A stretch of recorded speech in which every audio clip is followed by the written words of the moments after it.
धर्म का सारा बखेड़ा ईश्वर के नाम पर ही खड़ा किया गया है। गरीब हो या अमीर, सब इस ईश्वरीय मायाजाल में फंसे हुए हैं। ईश्वर के नाम पर बड़ी बड़ी संस्थाएं खड़ी की गई हैं। कहीं भक्त जनों के संकट क्षण में दूर करने का दावा किया जाता है, कहीं इबादत और दुआओं के जरिए खुदा से हिफाजत की दरकार की जाती है। धर्म के धंधेबाज बताते हैं कि ईश्वर उनके इतने करीब है कि उनके पाप और पुण्य पर नजर रखता है। वो हर शय पर नाजिर और कादिर है, उसकी इजाजत के बगैर एक पत्ता भी नहीं हिलता। ईश्वर की इस परिकल्पना के नाम पर लाखों धर्म स्थल खड़े किए गए हैं। अपने संकटों को क्षण में मिटवाने के लिए हर साल खरबों रुपया धर्म के दलालों के पास इकट्ठा हो जाता है, फिर भी संकट दूर नहीं होते। और वो रब्बुल आलमीन जिसके नाम पर लाखों मस्जिदें, मदरसे और मजार बनाए गए हैं, वो आम मुसलमानों की हिफाजत तो नहीं कर पाता, लेकिन उसके नाम पर मजहब के दलाल मालामाल जरूर हो जाते हैं। अगर ईश्वर और अल्लाह मिलकर लोगों की व्यथा दूर करते, तब 6 लाख लोग हर साल सड़क एक्सीडेंट में नहीं मारे जाते। हर साल लाखों बच्चे भूख और कुपोषण से न मरते। कर्ज के बोझ तले दबे किसान थोक के भाव में आत्महत्या न करते।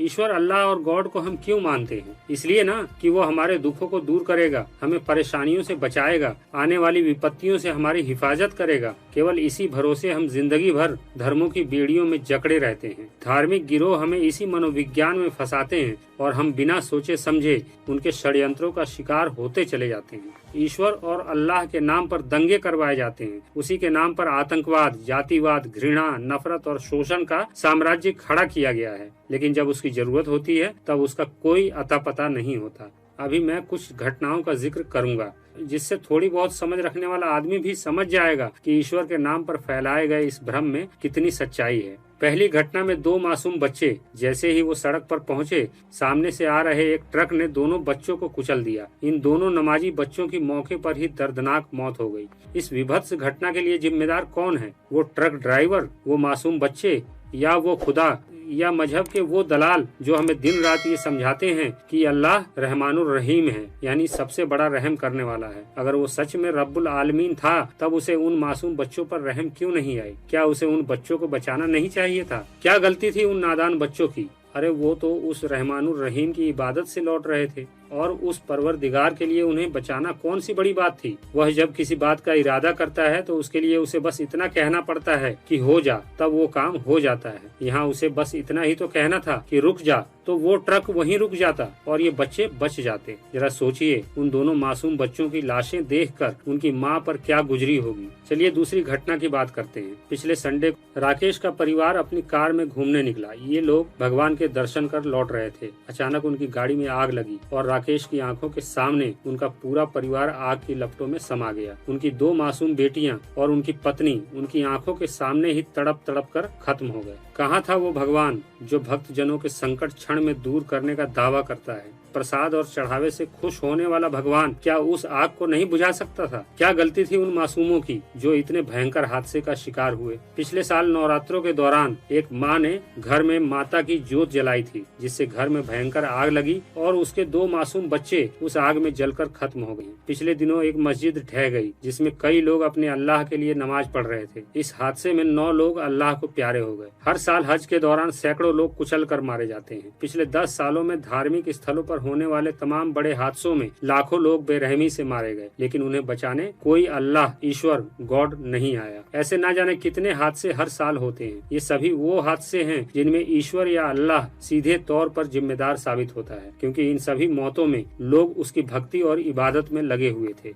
इन सभी हादसों से साबित होता है कि ईश्वर और अल्लाह किसी की भी सुरक्षा नहीं कर सकता। फिर उसके नाम पर इतना बड़ा धर्म का साम्राज्य क्यों? अल्लाह और भगवानों के नाम पर देश भर में इतने बड़े भूभाग को कब्जाया गया है कि अगर इन जमीनों को इकट्ठा कर दिया जाए तो ये 500 किलोमीटर से ज्यादा का इलाका बन जाएगा। दूसरी ओर देश में 40 करोड़ लोग बेघर हैं, जो झुग्गियों, नालों और फुटपाथों की सड़ांध में जिंदगी काटने को मजबूर हैं। इन्हीं मजारों, मदरसों, मस्जिदों, मंदिरों और आश्रमों पर हर साल ईश्वर और धर्म के नाम पर इतना चढ़ावा चढ़ता है जितने में देश का कर्ज एक बार में ही उतारा जा सकता है। अल्लाह और ईश्वर के नाम पर धर्म के इस व्यापार से आखिर फायदा किसका है? सोचिएगा जरूर। जिन समाजों में जितनी ज्यादा गरीबी, असमानता और अज्ञानता होती है, वहाँ उतना ही ज्यादा धर्म प्रभावशाली होता है, क्योंकि ऐसे समाजों में घोर असुरक्षा की भावना होती है। आर्थिक विषमता, सामाजिक असहयोग और प्रशासनिक भ्रष्टाचार के कारण एक ऐसी स्थिति पैदा होती है जिसमें समाज का हर तबका निराशा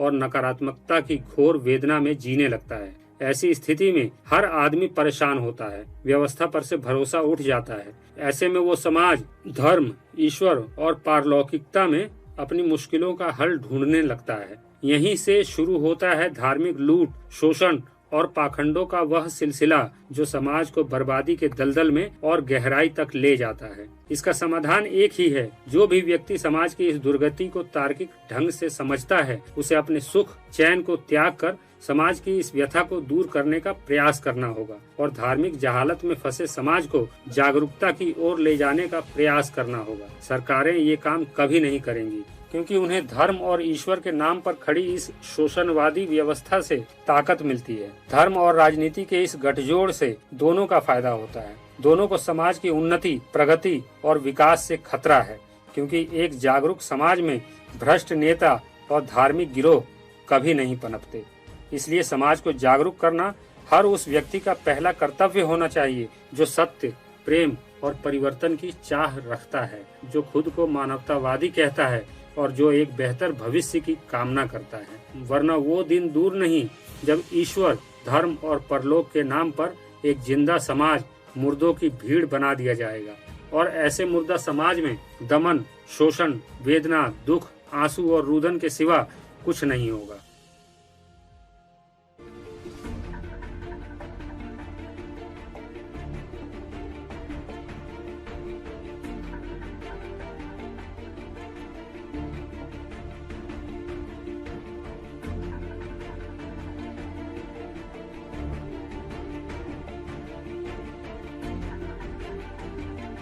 आपको हमारा यह वीडियो कैसा लगा कमेंट बॉक्स में जरूर बताएं और हमारे इस चैनल को सब्सक्राइब जरूर करें। सदियों से फैलाए गए अंधविश्वास और कुरीतियों के विरुद्ध वैज्ञानिक चिंतन के साथ खड़ा यह चैनल दुनिया को समझने का आपका नजरिया बदल देगा। धन्यवाद।